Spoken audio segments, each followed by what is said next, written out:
I'm Brent Leary. I'm Paul Greenberg. Let's say it fast before live goes out, ends. Hey, I know. I don't usually start with the hey, but That's what I mean. That's what yeah.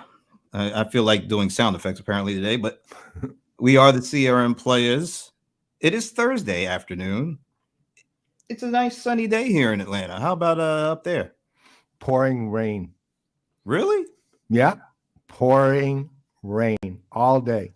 Oh, I feel so sorry for you. I I'll don't send you a care. sunbeam. There you go. There it is out there. Where? Oh, I'll be It's right in the back. I mail. better go get it. It's in the mail. Now we're this is what we call tap dancing because usually about this time. Oh, there it is. Okay. Now this time we go into our moment of spinning. He's just like the mailman. He's dependable, and here he is. Oh, wow. That looks like some Pozdrav. Polish stuff or something. It's Polish. Maybe it's Serbian. I don't know. I mean, honestly, this one's tough. I'm going with Polish. I'm putting my Polish. 3 week. I'm putting my 2 week streak in jeopardy by stepping out like this. But I'm doing it. Polish. You know what, Brent? As BFFs, I will support you wholeheartedly. I'm going Polish on this one. So we're either going to be right together or wrong together.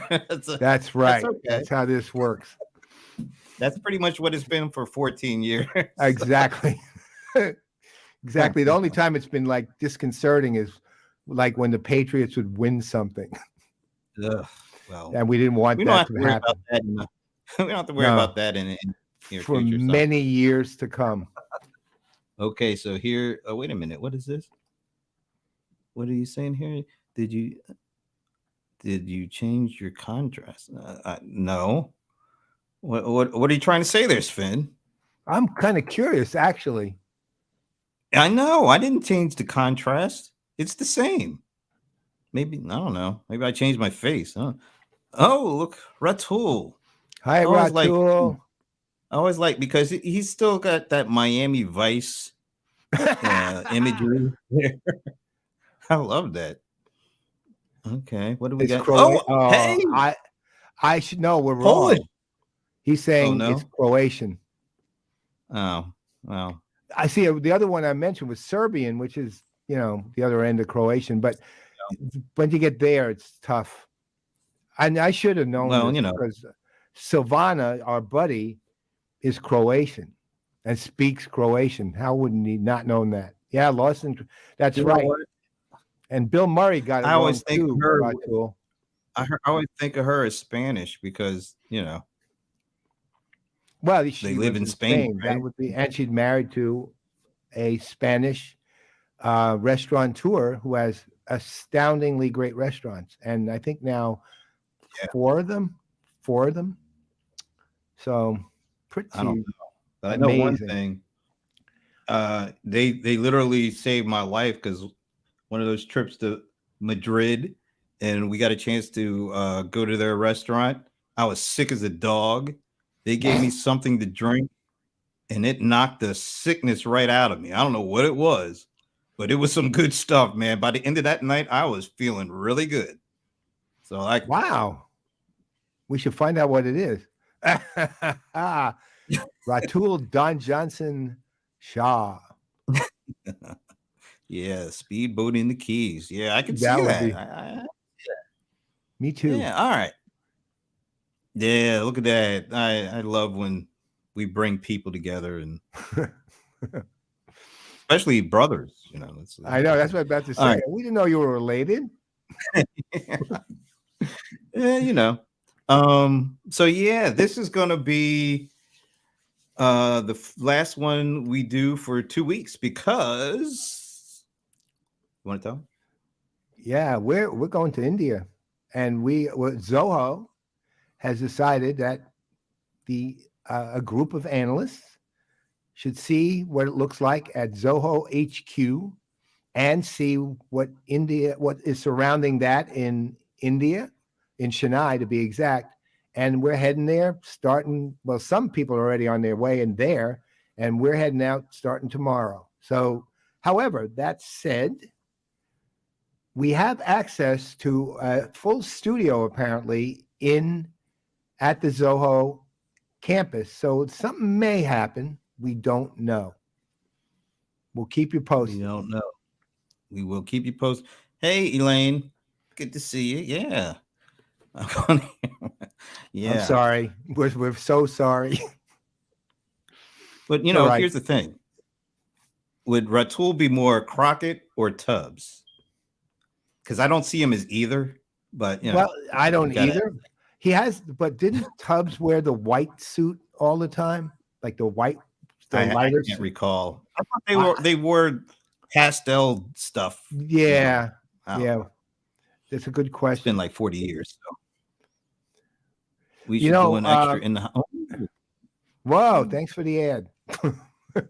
Sven is one of the producer, directors, and hosts of In the Hot Seat, which is one of our multiple properties on our digital broadcasting network, Playaz Productions Network. Hey, Cindy. Nice to see you. Hey, Cindy. We're excited too. Long time. Oh, wait a minute. Somebody else got You in are- here. Hey, Larry. look, Larry. Our one of our favorites ever. Yeah, well, it may happen. We're not bringing any equipment, so we'll see what they got to Of course, offer. Larry. Just to let you know, they are 9.5 hours ahead of East Coast time. So that's what 12.5 hours ahead of where you are, basically. So if you're excited, that means The you're going to best be bet up is if we're broadcasting early. at 9 p.m. That's the best bet for everybody.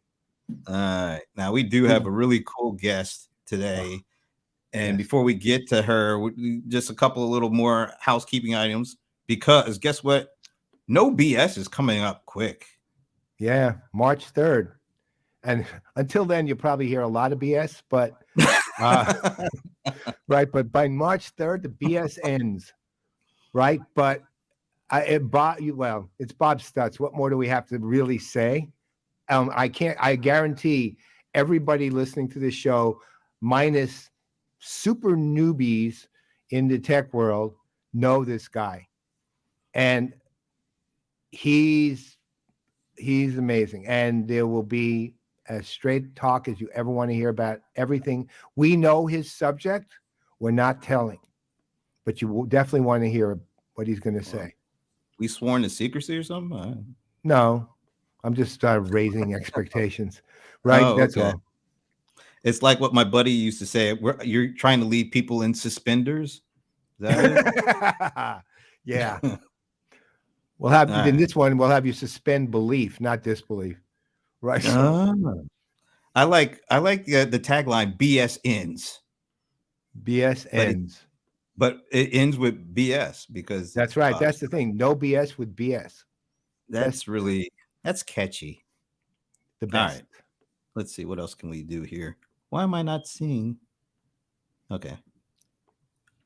Little tease. Look at that. Whoa. Look at that. We've gone graphic. You notice how I kind of made you guys look sort of like cartoonish or something? I've noticed that Kenny looks like he's Satan's spawn. Right. Right. He's got the eyes. Right. That's me. I'm not holding a mic. I'm holding a cross to keep him away. Right. My God. That's frightening. He's got those eyes. They look right through you. I'm scaring the hell out of me right now. You want to do a little tease? Didn't you just record some stuff? Yes, we did. So one of the things we did, I'm not going to go through everything. I'm just going to tell you one segment. First of all, our musical guest this week is also our business guest again, but it's very different. We have Jeff Nicholson. A lot of you guys know him from the Happy Hour. You've known him at Pega, at Duetto. You've known him as a marketing guy par excellence. I've known him 20 years. This isn't Jeff Nicholson. It's a business segment, but it's not Jeff Nicholson, the business leader.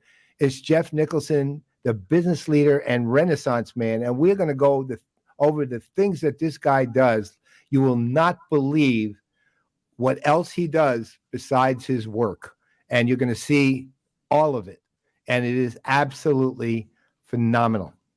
That I can promise you. And there's much more besides that, but no time to tell you. Yeah, you can only tease but so much. You can't. That's right. Then it's no longer a tease. Yeah, it comes something else. All right. Good stuff. I'm looking forward to that. That should be interesting. That should be fun. All right. One last thing before we bring our guests on. We kind of talked about this yesterday in the happy hour, which we encourage you to join us Wednesdays at 3:30 Eastern. Really should. They're really fun and cathartic. Apparently, well, somebody said it was, if you remember. So, Really? yeah, somebody was there. He said it on the happy hour, right? So, it's they're amazing. They're so much fun, and the subjects are weighty and not at all weighty. In fact, they're light as a feather sometimes. Wow, that's that. Yeah, that's quite the contrast. Yeah, so yeah, that's so yeah, 3:30 Eastern Wednesdays. Join us. We welcome all, except Patriots fans. Yeah, we have. Well, if we do that, we'd cut out about a third of the whole regular group. They are Patriots fans. Yes. It's the one place Patriots fans are kind of welcome. Yeah, they could come and just be prepared to get lots of things said about you. But other than that, yeah. Grief. But one of the things that did come up, I guess I did actually bring it up myself. This Business Insider article. And so I actually I posted this on LinkedIn. It came from Business Insider, and I'm trying to bring up the actual title, but that's the imagery. Does it look like Elon Musk is wearing like an Iron Man outfit there? Yeah, it really kind of looks like me. Yes, which is kind of does. You know what though? Ridiculous. I am fairly convinced he thinks he's Iron Man. So the title of this post was Elon Musk asked engineers to boost his tweets after Joe Biden's Super Bowl post got more engagement than his, reports say. Now, immediately, I just, the automatic rolling of the eyes happened when I was trying to read this, and, the contempt, and as you can see, the hashtags I put up there. But I wanted to post this comment that my friend over at Zoho, Annika Stitch, and she actually quotes. I'll read it. As a result, Musk asked 80 engineers on Sunday night to begin working on a project that would ensure his tweets would also get significant engagement. And if they didn't, they would lose their jobs. Musk reportedly also flew his private jet to the Bay Area, where Twitter's San Francisco office is located, after the game to speak to his team face to face. And then she put in the wow part. Yeah. Which I agree with. That's a wow. Disgusting. It's a ridiculous in a wow, if you ask me. Oh my God. I don't know. What can you make of a man who's just a lunatic at every possible level, who is unfortunately a very wealthy lunatic who needs lots of help that he'll never get. And we, before we bring our guests on, we started asking, who would you want if you could choose a CEO for you? It could be not just somebody now, it could be somebody who lived previously. Who would you pick? I mean, who would you want to feel good about saying I work for this person at this company? You got anybody? Well, yeah, I mean, every company has its flaws, but if I'm looking at small companies and large companies, let's say this if I'm working on the enterprise level, the CEO, I think I would have been glad to work for, even though I'm not glad to work for anybody. But the CEO I would have been glad to work for would have been Dave Duffield. I mean, for a lot of reasons, he built a great culture. PeopleSoft eventually had its problems. Workday has its issues, but Dave Duffield's empathy to humans and animals was real. His thoughtfulness to people who worked at PeopleSoft versus those who didn't was also broad, and honestly, the best reflection of it is when he went and founded Workday. A huge number of people just up and left their jobs to go work for him again, even though they had no problems with their jobs. And in the early days of Workday, 80% of the early staff at Workday were former PeopleSoft employees. And the other one on a smaller level, friend of ours, actually, who I would work for, Andres Reiner of Pros. I love that guy. I love everything about him. He's kind, he's empathetic, and he's a guy who has I could tell you story after story, which we don't have time for, unfortunately, of how many times he stood by his employees, even when they were leaving the company, without going. I'll say one thing. This is a perfect example. One employee was considering leaving the company, went to him for advice on whether it made sense or not. Now, when do you do that unless you completely trust that CEO with having your best interest at heart? And the other one, Sridhar Vembu, who falls right in between. I mean, Zoho's current CEO, look, the guy made a commitment when? 27, 28 years ago to never lay anyone off. And guess what? He's never laid anyone off. And the way he handles it, he just hires less people and stops hiring for a while, high-ticket items, until things straighten out. So those three, if I was ever going to work for anybody, are the three I'd work for. How about you? Yeah.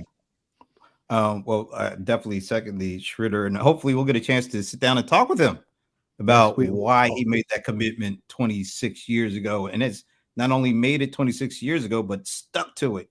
Never even failed. In times like what we're going through right now. And 2008 and 2009 too. Yeah. Yeah. Well, hopefully we'll get a chance to talk that. I've given this a lot of consideration, a lot of thought. And I don't even know this dude's name, but who was the captain of the Titanic? I don't remember. Isn't he? Because if I remember the movie, didn't he refuse to leave until? Didn't he like go down with the ship or something like that? Yeah. No. Well, I mean, I'm sure the movie is the movie, but yeah, he made the passengers say. This was real. This part, I do know this. The passenger safety was first in everything he did when the ship was sinking. Okay, that's what I'm talking about. So if a guy or whoever who is the leader is willing to basically put his life on the line, mm-hmm. I'm good with that. The other person I was thinking about, you're gonna like this one. I think Derek Jeter would be kind of cool to work for. He's when I think of the captain, he's the captain. And he was a good captain. He was a steady captain. He wasn't one of those that went crazy, or he seemed to have his, the respect of everybody he worked with, whether it was a rookie or a Steinbrenner. I think I could get behind somebody like that. For him, I think it would be cool to work for him, but I wouldn't put him up there in that. Well, group. No. No, the Titanic dude is like, wow, that guy is life. Yeah. All right. Well, and thank you, Ratul. Anybody want to shout out any other people that they would love to work? If throughout time had a chance to work for, would be proud of working for somebody like that. Let us know. Put them in the comments section. That'd be cool. All right. Yeah. So you want to do your venerable intro for our this one. Absolutely. So the best way to think about this is a few years ago, this is more than a few now, but I was looking around at vendor-driven thought leadership. And it was a whole big project. And I was looking at everybody's extant work. And I run across this site, which is now called The Future of Commerce. Highly recommended that you go to it. And it's SAP's. And I'm thinking, whoa, look at this content, right? It's absolutely amazing. I was blown away. And I was blown away because it was aligned with the world as it is. It was empathetic when empathy was not a buzzword. It was focused on things that actually were important as opposed to flighty things that people want to say, look how cool I am because I was talking about this. It was just remarkable in its depth, its breadth, and its warmth. Okay. And I publicly started making it clear they were the best I have seen, bar none.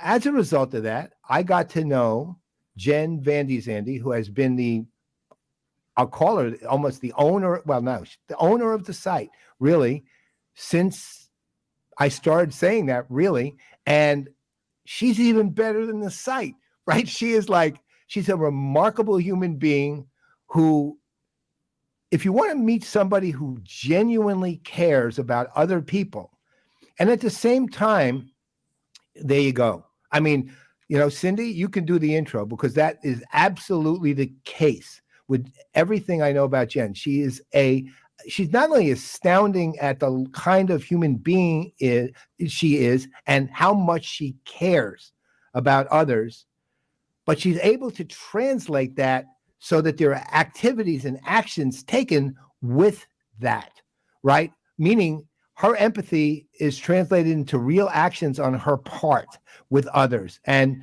people, for good reason, including me, adore her with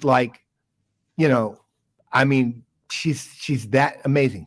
And one last thing, she has a great sense of humor and, by the way, is a fantastic public speaker and activist leader. So I just look, I love her. That's the best way to put it. I love Jenn because of everything and everything she is and what she does.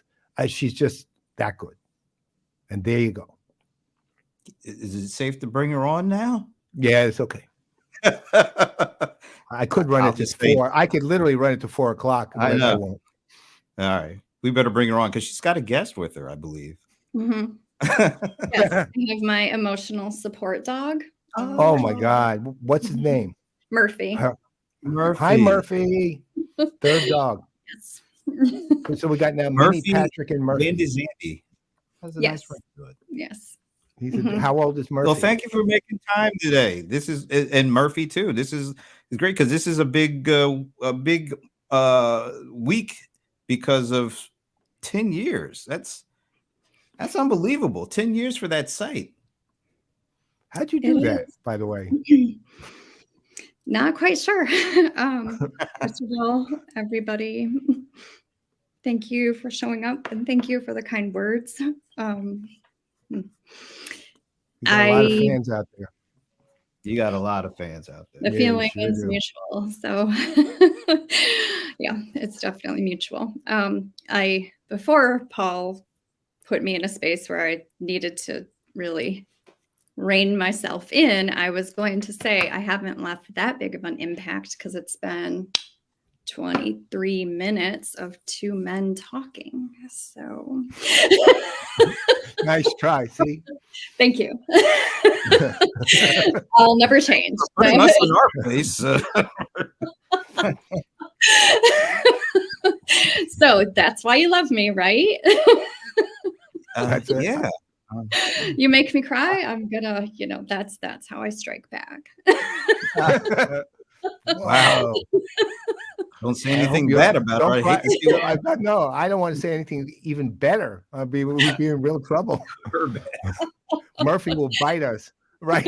Murphy will come and bite us. Yes, Murphy genuinely is. He actually generally does not like women. So he was abused. He was a rescue, so he was abused by women, and he doesn't like women. So wow. It took a while to convince him that he loved me. But once I set out to do something, it's going to be done mostly. So how old is Murphy now? So they think about 7 or 8. So wow, because he was a rescue, they're kind of guessing. Yeah. Yep. But he's here with me. So well, he certainly loves you. That you can look at that. Look at that. Yeah. Look at that. He's listening to everything you say. I mean, yeah. He does. Yes. That's why dogs are great. They don't turn into teens. So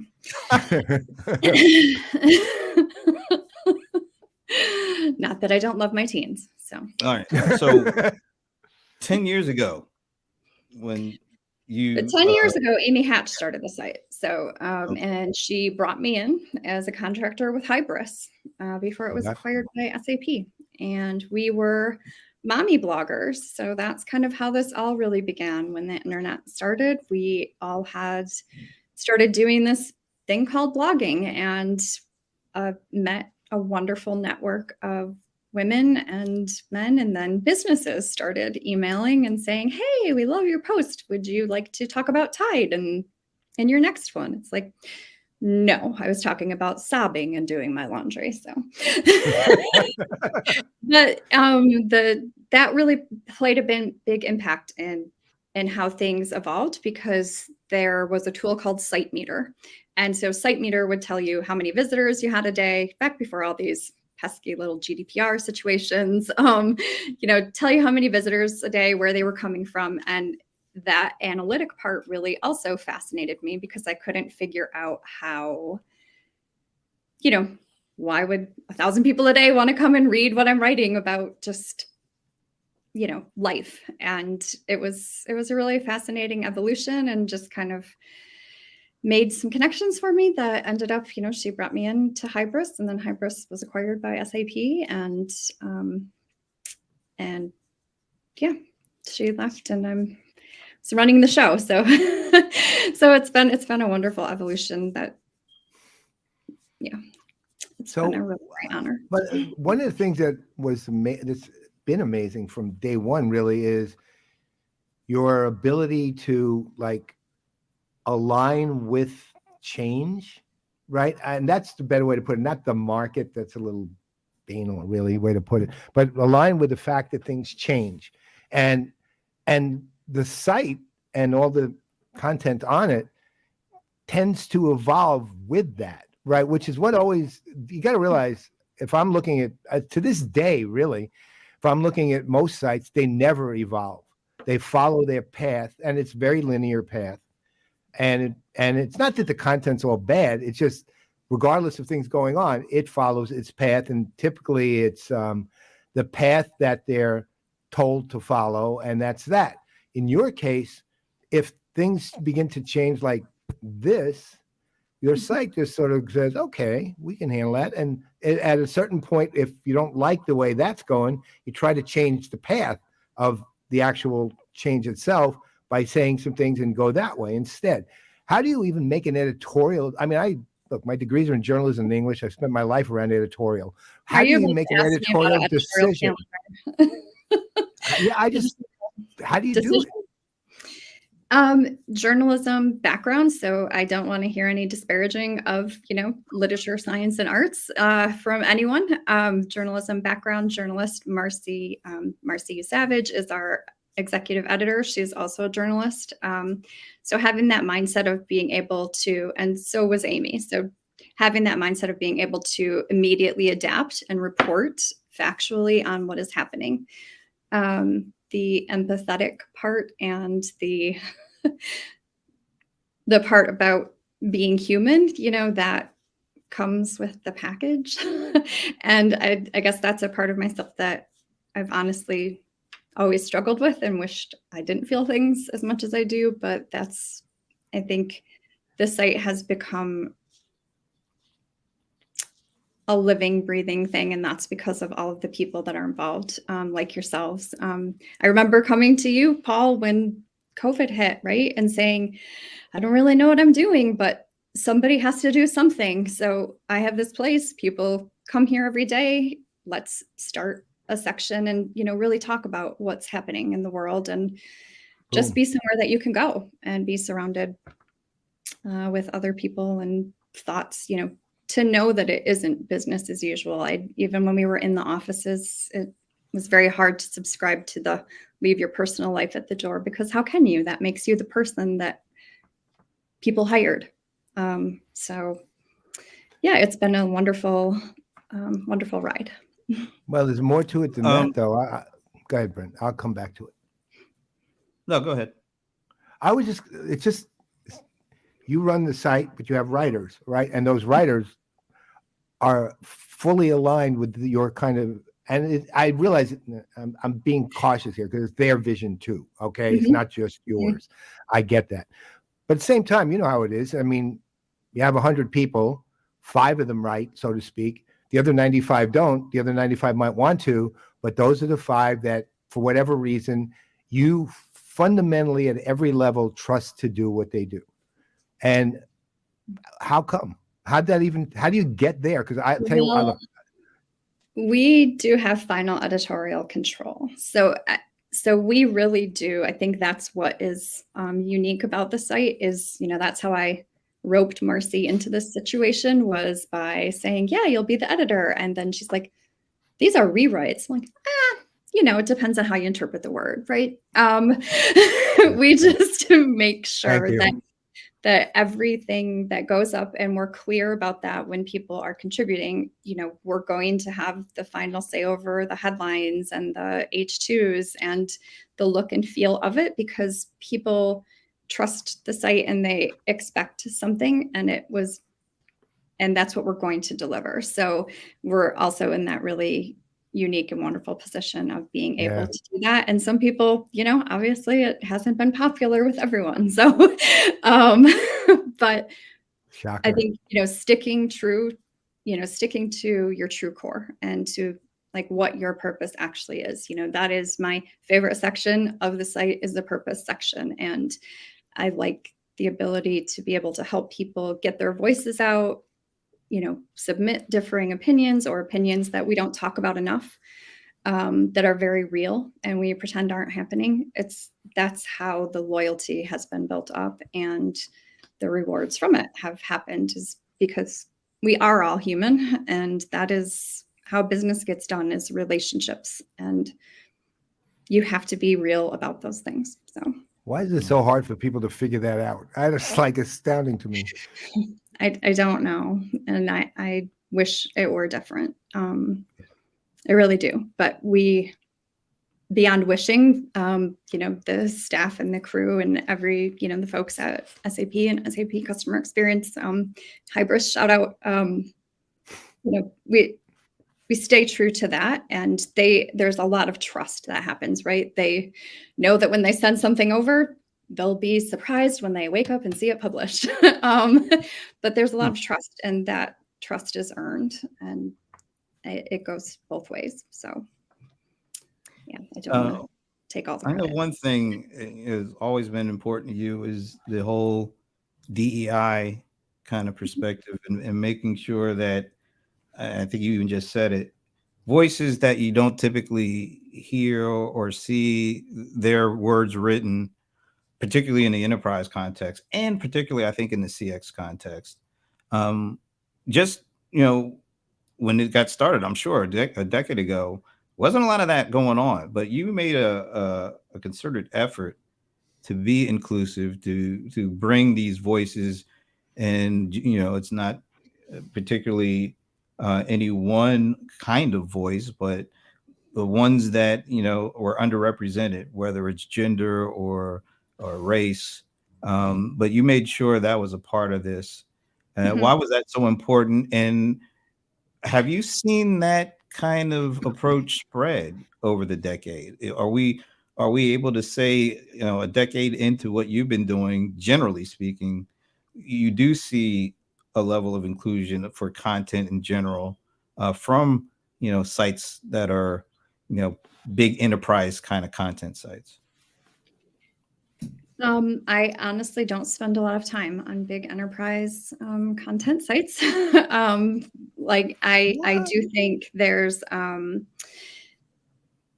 I think there's a big difference between talking about doing something and actually doing something. And I think that we need more of people doing something. I don't think the needle has really moved that much. And I think that is a shame. And that's why it was 2016 when I actually started.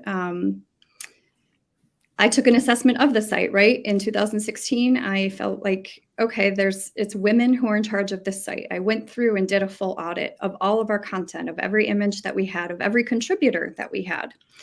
And the only images of women on the site were on the retail articles, and they were holding shopping bags. Oh, And there were literally, I think that there were 2 or 3 images of people of color, right? And I said, I'm like, well, this is BS. We are the ones who control this. I'm going to start going back and changing all of the images, and we're going to start demanding that, we're going to make a concerted effort to up that contributor list and give, this platform to people who, why don't they have a voice? Why aren't they being heard? Why aren't they, you're taking all of those things in, putting it into the site. And I am really proud of the work that we did. And it was very uncomfortable to push back, against agencies and stuff like that with images and saying like, hey, you got to do better. It has to be diverse. But the thing that really stuck out to me that I said after going through that exercise for a year and a half was, even in iStock, in a land where you could pretend that there's equality and there's women in the boardrooms and being represented the way that they should be, you couldn't. You would search for female CEO, and literally on the first page of returns, there would still be men in those pictures. And if they were a woman CEO, they were wearing short skirts, and they were white, and they were about 30. All CEOs get to be distinguished in age, not the women. There were no people of color. And that's a problem that could be fixed from the top down, and should be fixed from the top down if you really cared about it. I mean, there's a crew on the site that's very small. It's less than, we have a ton of great contributors, but running it day to day, there's 3 of us, and we did it. We don't have a lot of resources. It's what you really believe in. It's putting not your money where your mouth is, putting your heart where your mouth is, and following through. And we need more of that. So take that another step. How do you take what you actually have done and successfully done and give it a bigger, or do you in this case, but how do you take it and give it a bigger stage? I don't know how much bigger the stage can be. I mean, it's open to the world, and that's what we've actually evolved it by having regionalized content. So that was from the conference that you had, when we were talking about diversity, and the question was, but why are we only talking about English diversity? And I was like, yeah, how can we do this? It costs a lot for translation services, but I'm like, we have friends. This is a global company, started hitting them up. Hey, Google Translate takes me this far. Can you take me a little further? And you know what? People are happy to do that and make sure that those translations are right. So we've got translated sections now on the site, and being open to feedback, genuinely open to feedback, and thinking about, like, are we the best at it? No. Obviously we were in charge of it. It was still really biased then. So, but making that cognizant effort day after day, and just being the person and the people who push back, and the things that mean the most to me, the business results that have happened. We know partners publish and businesses contact them and buy software, millions of dollars worth, just from clicking on their profile. The things that mean the most to me, and I think to my team, are when strangers take the time to email and say, this is the only place that I see myself in this industry, is on this site. Thank you. Or thank you for talking about the things that are real and raw versus glossing over them. We're all adults. We know the world keeps spinning, right? It doesn't stop for anybody. But there are times to pause, and there are times to recognize the humanity, because if we get away from that, the future is terrifying. So if we want to have a future with soul, we need to remember ours, and we need to bring it with us and show it to the world. you could feel the passion just by listening to you that you have for what you do and who you do it with. A lot of times companies are afraid of the passion. Just generally speaking, they're afraid of bringing that or Melanie's still showing here, that. right? So um, so yeah. how is kind of 10 years in? It's been a very easy to see this is a success story here. How's the kind of the perception of the site changed and evolved in the eyes of the enterprise, your company, the folks that may have been, what is this site, and maybe we need to keep it over here, but it feels like now it's definitely been much more integrated into kind of the bigger plan. Maybe you could talk a little bit about that evolution. Yeah, I mean, let's be real. It's got the resources and it had the ability to do what it does because it sits with SAP. It sits with people who do have open minds and do think about the future and how things are going to work in the future. SAP is also embedded in so much of your lives that you don't know about, right? So still 10 years in, I'm having conversations with people who work at SAP saying, what is this thing? What are you doing? But I think what really catches the attention, right, is initially the business results and then the humanity in it, the ability to turn things around or be able to express yourself personally, versus always in a business voice. And I think that's really important. So that kind of garners a lot of internal support. And there's been many times that we thought, okay, it's going to go away, but it doesn't, because it's really hard to replicate the genuine people and the spirit behind it. And businesses change, people change, but I think this has been a really great historical record of what we've all been through together. And Shalini is on here. She said to me one day, like, sometimes it scares me what you write. But she was my boss. And but she even knew. I said, good, because that's the only way we change things. We got to be pushing the envelope forward. It shows that kind of trust and the kind of spirit of the people who really understand it, right? Like, let it grow, let's see what happens. And you know what? It brings in more people. So folks come to the site mostly through search, right? But the things that make people subscribe are those pieces of content that are raw and real and, more on the human level. And then they keep coming back every day. So to have, 70% of your traffic organic and 30% people coming back after all these years, 10 years in corporate, that's like what? Or 10 years is like 1,000 years in corporate, right? I'm proud of that. And I'm proud of the people. And I'm so grateful for truly everyone who's supported it in so many different ways across this enterprise to make it happen. You need attorneys, you need developers, you need people who are testing with analytics and, have ideas about, hey, I wonder if this would work. And so we started on our site. And if it's something that's successful, it can be implemented into that whole enterprise. So I think that that's a wonderful thing to be. And it's people who visit it and inside of SAP, and, it's mostly all love, right? And to your point, really, everybody who's on here today, who I know, the ones I know well, which is most everybody there, they're all amazing people. I mean, it's like a phenomenal gallery, let's just say, of just amazing people. I don't know everybody, but I do know most everybody on the who's commenting about this. And they're all people who at every point I interact with them blow me away for some reason, or just generally.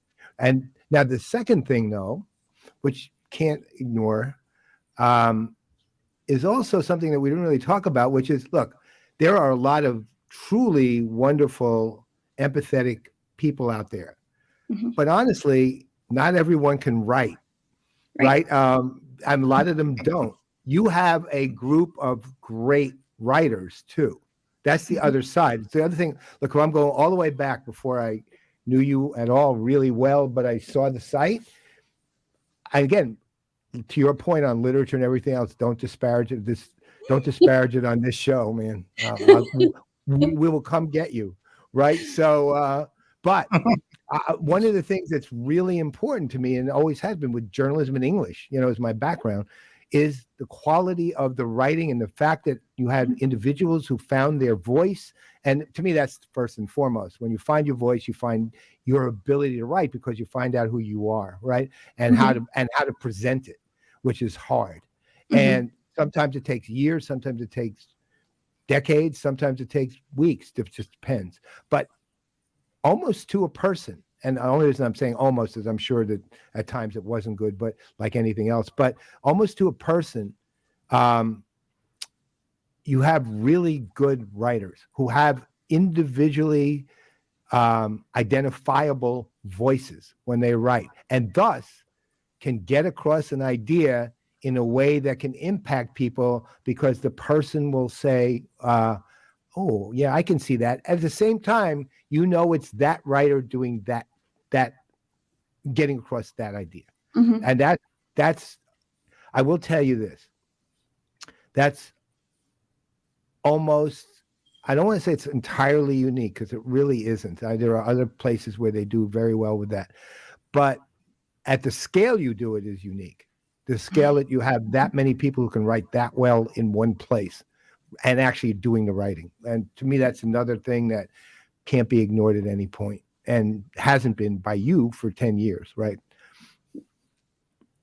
Right-ish. I don't want to undermine the effort that Marcy and that myself and other freelancers, like there's a really core group, and that's what I'm really proud of with the site is not everybody's skill is in writing, but they have thoughts. And so it's helping people to be able to, making those edits or, changes that make the point get across and letting them have that voice. That's what I really do love.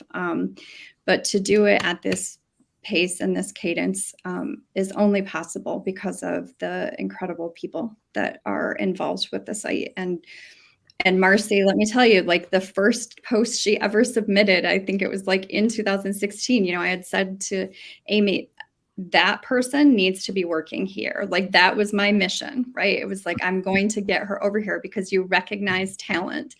And it is a really big gift. And she's fantastic at it. That's why we, handle the analytic part. We know publishing every day is better for Google.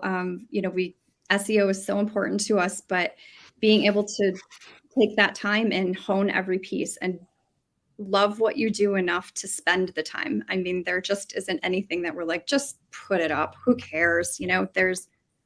There's not a moment in time. I can honestly say that we've done that. And we go back and edit content now, from 10 years ago, right? To keep it up to date and keep it looking that way. So it is, I think everybody has a voice and that those voices should be heard. And that's honestly a gift to be able to help those voices be heard. So we should all use our skills, our skills for good, right? Hey, we got a question in from Alexander Sandy Mervak. He's from Anaplan. Oh, okay, cool. Is the shout out there to Sandy from Anaplan. Is the content on the site mostly contributed by SAP employees and partners, or do you have customers and other guests contribute? How do you manage, strategize so that the contribute content is mutually beneficial? So the content on the site, I would say probably, I tried to talk Marcy into coming onto this with me. So probably about 50% of it comes from folks submitting it, maybe less than 50%, internally at SAP. Others is like me seeing an interesting tweet or post on LinkedIn and DMing, some of our freelancers and stuff and saying, hey, I would love to delve into this topic. Will you write about this topic for me? As far as making sure that it's mutually beneficial, for partners and customers, we always do link, over to something that they want us to link to, on their site as well. But all of the calls to action on the site, all roads lead to SAP, whether it's directly to SAP or to a webinar or to a partner event or an event that we have in person, right? It's helping them along their journey. So, it's just been finding the people who have that skill set and those freelancers and stuff. And I don't do briefs. So if someone approaches me and says like, I'd love to write for you, I need an outline, I need a brief, it's like, that probably won't work, because what I need to be able to do is like text Tracy Wallace and say, hey, do you want to write about this? Like run down that list of people across the industries that can get it and turn things around and don't need the hand holding, because that is not something that I'm great at. And I know that about myself, right? So I was terrified you were going to ask the editorial calendar question, which is eternally asked. And, the editorial calendar changes based on what's happening in the world.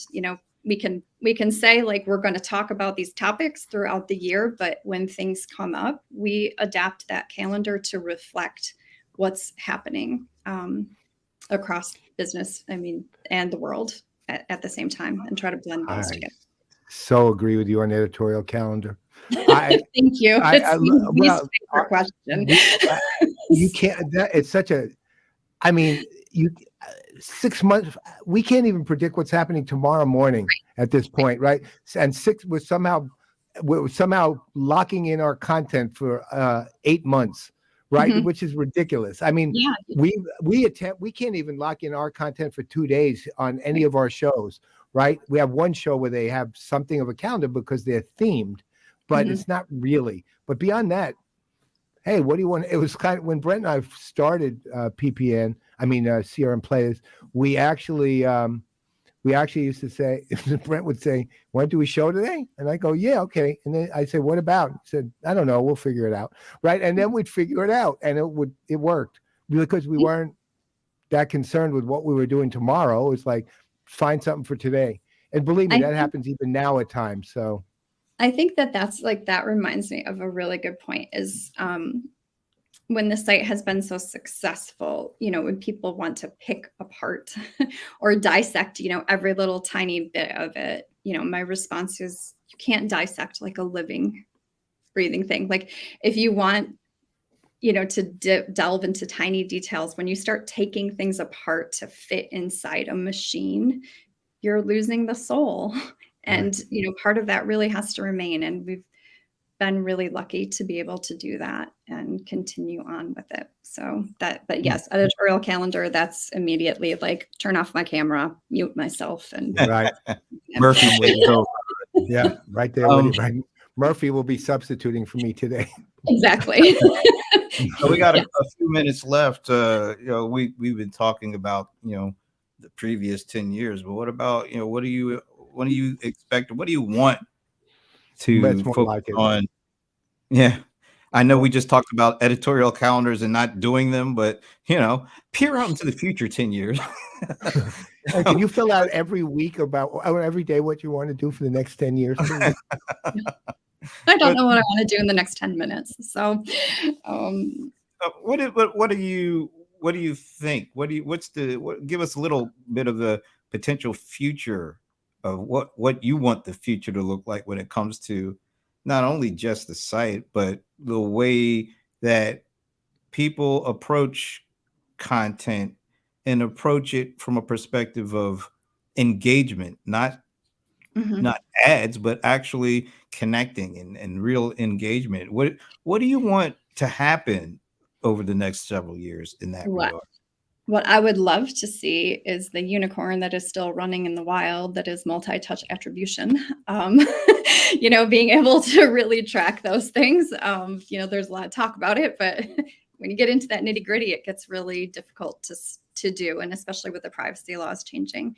I think what regarding content, what I would like to see, and I hope remains, is as people are realizing the power of authentic content and the power of search, so all of a sudden you have a ton of SEO experts, right? Or content experts, or this content is performing, so we're going to turn it into a money machine and we're going to change the tone of the voice. What my greatest hope is that they, there's a recognition, with Chat GPT and all of those things. You still need humans, or else it's just everything that a computer tells you.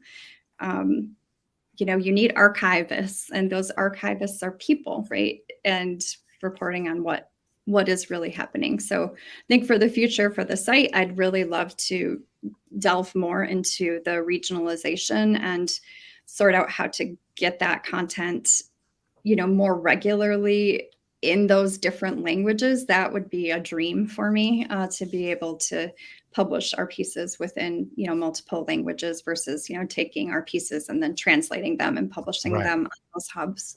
That would be great for me. But I guess, if I weren't here in 10 years, I would hope that this site lives on and that it's run by incredible humans who don't look like me, and that they remember that too and pass that down. That would be my hope. Okay, one final. I really have to ask you the question. Do you think, Brent? What do you think? I don't recall if we've ever asked her the question No, before. we couldn't have. We couldn't have. Well, I had her on a few good minutes. Yeah, we'll see. But this is more She's of a from Playaz Michigan question. area, so I'm not too worried about the answer. Me either. So. Are you about so to- go ahead. Do you have a favorite NFL team?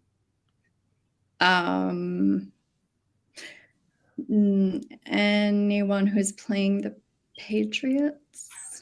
That's the best my answer we God. have ever had That's in the exactly history right. of our show. The best That is the answer. best answer. Holy Ever cow! had. Congratulations! You elevated this to I a am whole so new glad level. we asked her. That's I know. literally the best. My goodness. That The is only- the absolute best answer. The I can only think on wrong a few answer things. was the Patriots, Mm. and then you're never So invited comparing. back. And you literally Yeah. answered it better than anyone else has ever answered it. No, that you gave us the perfect answer. The Thanks. absolute perfect answer. Yes, Ratul, woot. We give that Yeah. a woot. The Go 100% woot. Right, the new paradigm has been established. There you go. You were here No for one's it. going to live up to this. No one's going to live up. Well, good news, right. it's recorded. We've got it forever. In fact, on Brent, why don't you cut that segment out and we'll just play it when somebody gives the wrong answer. Okay, that sounds good.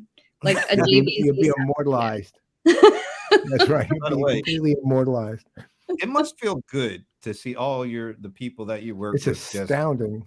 just commenting and not near a negative word at all. It's just nothing but positivity, respect, admiration. How does that make you feel? Overwhelmed with the good in the Right. world. And I Amen love again. all of those people, and I would go to the ends of the earth for them, and I know they would do the same for me. Yep. And it's overwhelming in the best kind of way. And Well, what a I don't gift. think you can create a site and cultivate a site like what you've done with the Future of Commerce if good people don't feel the appreciation and respect from the person that they're kind of working with. So you give out a lot because you're getting it a lot back. So there's only one way for anybody to receive all that we're seeing in here. That's because you give it out exponentially. So you deserve every word that everybody's saying. Sounds pretty much from the day you were born. It sounds like, really. Well, it's just how you're built. I mean, it's who you are, and it's always been who you are. Always. Best and worst moments, your empathy shines at every level. Let me rephrase it. Your humanity and your heart show everywhere, all the time. I know you're right. It must be hard. Must be hard for you to deal with too. I can I'm see willing that. to bet every dime I have that you would not, if you had a Learjet, you would not take your Learjet to the headquarters of Twitter and demand the engineers make your tweets have more engagement. No, I would sell that jet and put some people in homes and pay off some medical bills and buy groceries. Yeah. There you go. Absolutely. All right. Yes. So this has been great. We really appreciate you phenomenal. taking the time. And Thank you. Congratulations on the 10-year anniversary to you and everybody else who's worked with you on this, because I can see this is not the traditional work thing. This is something that people are feeling, which is great. Right. It's what work should be. There you Absolutely. go. The All true right. future of work. Yes. And I am glad Actually, you've got No. you have Murphy with you, because Too. we're gonna sign off, Great. and we have Oh, no. our CRM players. What do we call her? Our official mascot? Our official pal, our official partner. It's not really it's hard to call it. How can you call an animal a mascot, really? You know what? I mean, We can call her a partner, but we spell it PAW. our partner. Get it? Okay. Oh, okay. Yeah, that's a good Okay, one. and that's sort of a Bostonian accent you've injected into the word, though. Oh, well, then we're not ever Partner. doing that again. So, all right. Okay. So, on behalf of Jenn Vande Zande and Murphy, I'm Brent Leary. I'm Paul Greenberg. We are the CRM Playaz, and let's make sure Murphy sees Minnie. When Murphy met Minnie. How you like that? On the way to go out. We will next see you in movie. 2 weeks. Probably Thank 2 you. weeks. Maybe 1 week. Maybe We'll see. from India, though. Who knows? We'll see. Stay tuned.